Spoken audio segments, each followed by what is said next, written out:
Hey, what's up out there? David Duford here at Final Expense Agent Mentor, where I help agents like you succeed in the life insurance business. And in today's video, I'm actually doing some back to basics training.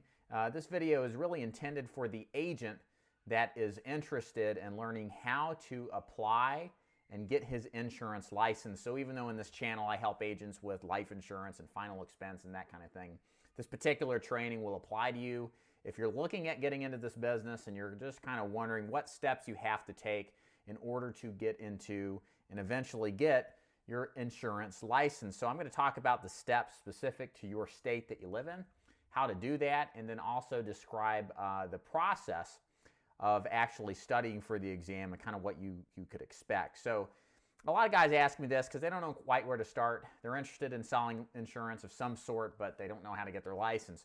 And the thing is, in the insurance business, licensing and insurance is regulated at the state level.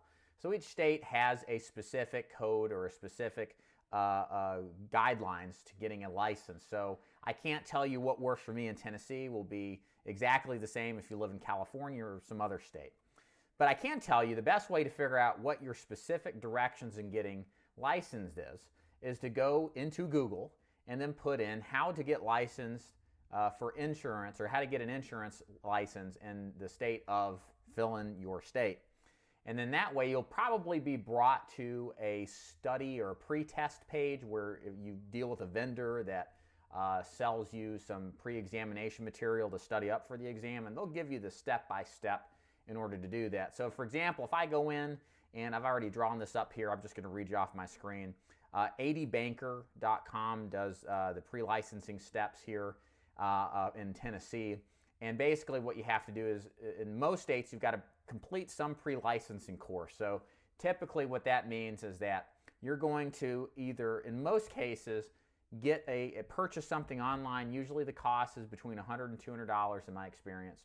And then you're required to complete all of the preliminary training material before you actually, step two, go take the licensing exam. And so, again, most of the time it's online-based training nowadays. Most states do not require classroom training. That might be a requirement. It's just going to depend upon your state and kind of what you find out. But I would say 90% of the time, it's all something you can do online at your own pace too as well. My experience is if you really want to go hardcore into the training and really get up as fast as possible to getting ready for the licensing, a week is if you can commit to that kind of testing, or I should say training and commitment level, you could probably get done in the material in a week. Most people take 2 weeks, 3 weeks, just kind of on a regular, normal type of pace to study. There are going to be some pre-testing material in there to get you better prepared for the test.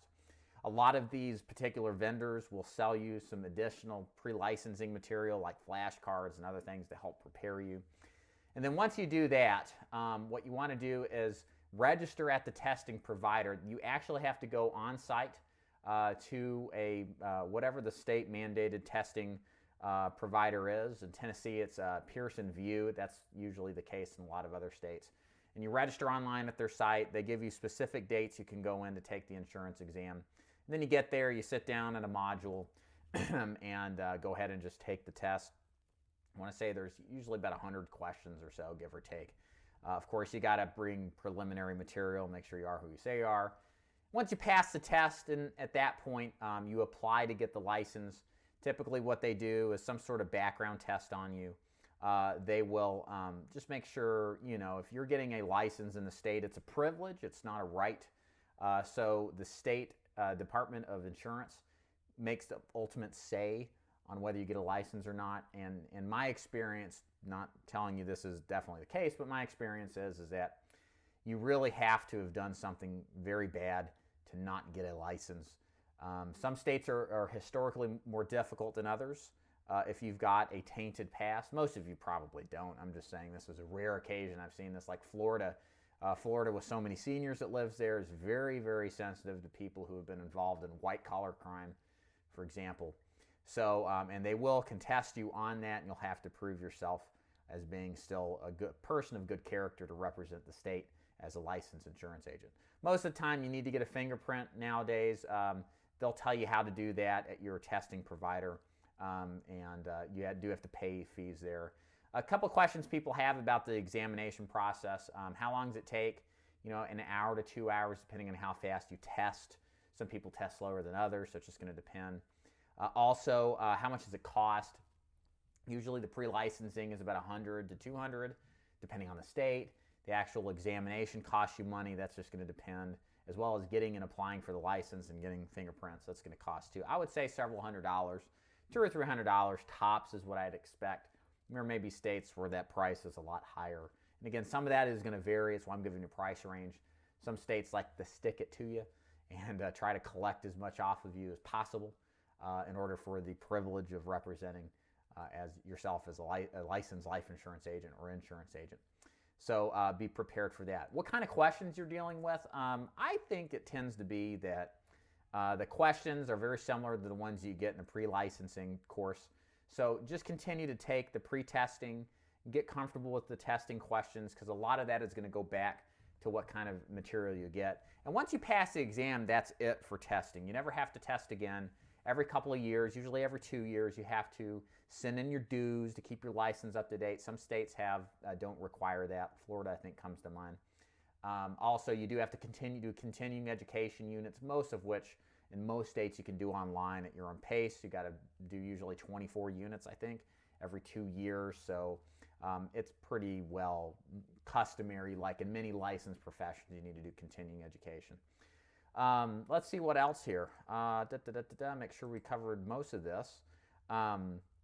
Once you get your license, the licensing process is very much like the reciprocal relationship you'd get with conceal and carry weapon permits. So let's say I live in Tennessee. I live right next to Georgia and right next to Alabama. Those are really good places for me to prospect for insurance business. Well, I don't want to sit through another examination, and thankfully the states recognize that. So as long as your license is current in your resident state, you can pick up for a fee a non-resident license of any of the 50. There's none that require an additional test based on my experience. There might be some weird state I haven't heard of, but I'm pretty sure it doesn't, because I've recruited agents for about 4 years into selling life insurance. And so all you have to do is go online. You go to a place called nipr.com. You apply for a non-resident license. You pay a fee, and then you get it. And they send it to you. They let you know and then you're eligible to sell, and you never have to take another test. So yeah, once you get through the testing, it's all just about keeping up with continuing educations, paying your relicensing fee, making sure it's current. If you need to get into other states to sell their prospects that are outside your home state, just going and paying the dues, kind of what it's all about. States need to make their money after all, right? And the pressure of testing on a regular basis is not something you'll find in this business. You just got to get through the big one. In fact, when I talk to agents who come in and want to work with me, they see all my videos and how I sell final expense and life insurance and that kind of thing, and they want to get right into that. Well, you don't want to do that until you got your licensing out of the way. You want to make sure you get your life insurance license, or health, or both, and just get it done with and put it on the back burner, and then get into your sales training, because it's nothing without the completion and the positive contribution or positive attainment of your license. Also, you can get temporary licensing in some states. I talked to a guy the other day in Alabama, and they actually gave him a temporary license. This is unique. Usually you have to work with one carrier, like a captive company, and you have to pay a fee. But it gives you approximately 6 months. In some states it may be longer, maybe shorter, where you can sell for a company without actually sitting for the examination. I don't like that. In fact, I don't think a lot of companies will take you. There's a few that will. But most of the time, it's better just to get your license and get it done with. Other thing, people ask me, should I get my life insurance license only, or should I get my life and health? That's a good question. It certainly is easier to study for one in particular instead of for both. It's a ton of material. And I am of the persuasion that if you know what kind of product you want to sell, usually you will when you get your license. You've been brought into the business by somebody. If you've been on my YouTube channel, you've probably been attracted to selling life insurance or final expense. And you're sold on whatever it is that you're interested in. And so now it's just, okay, we just need our life insurance exam to get that. That's what I did to start with. I knew I wanted to sell final expense. So I said, forget the health insurance license. I'll come back and get it at a later date when I feel like I need it. But I want to focus on this. I know this is what I want to do. And the testing process is that much easier, right? Because you're not trying to get health insurance, which is entirely a different subject than life insurance. So I just sat for the life insurance exam. About a year or two later, picked up the health insurance license. And just like I said, no matter what kind of license you get, generally speaking, 2 years, you have to renew it. It's reciprocal between the states. Some states have weird requirements, or extra requirements. I believe North Carolina has a senior health insurance designation. So if you're going to sell Medicare, I don't think anybody else does that.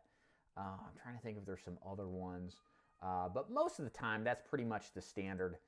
It's not that complicated when it comes down to it. You just figure out what you want to do, pick the licensing, take the test. If you have any questions about the licensing process, if you're wondering how to, maybe I didn't address anything, but you're wondering if you could get some advice in particular or anything I'd help you with, go ahead and leave a comment below.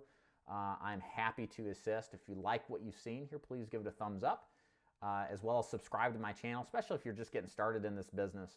You'll want to subscribe to this channel because I do a lot of training on sales, product training for all things life insurance, especially final expense. It's my main bread and butter.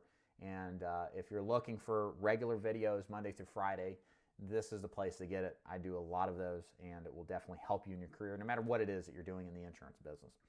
So my name is David Duford, owner of Final Expense Agent Mentor at feagentmentor.com. And if I can do anything for you, please reach out. Otherwise, thank you so much for watching, and we will see you hopefully in the future.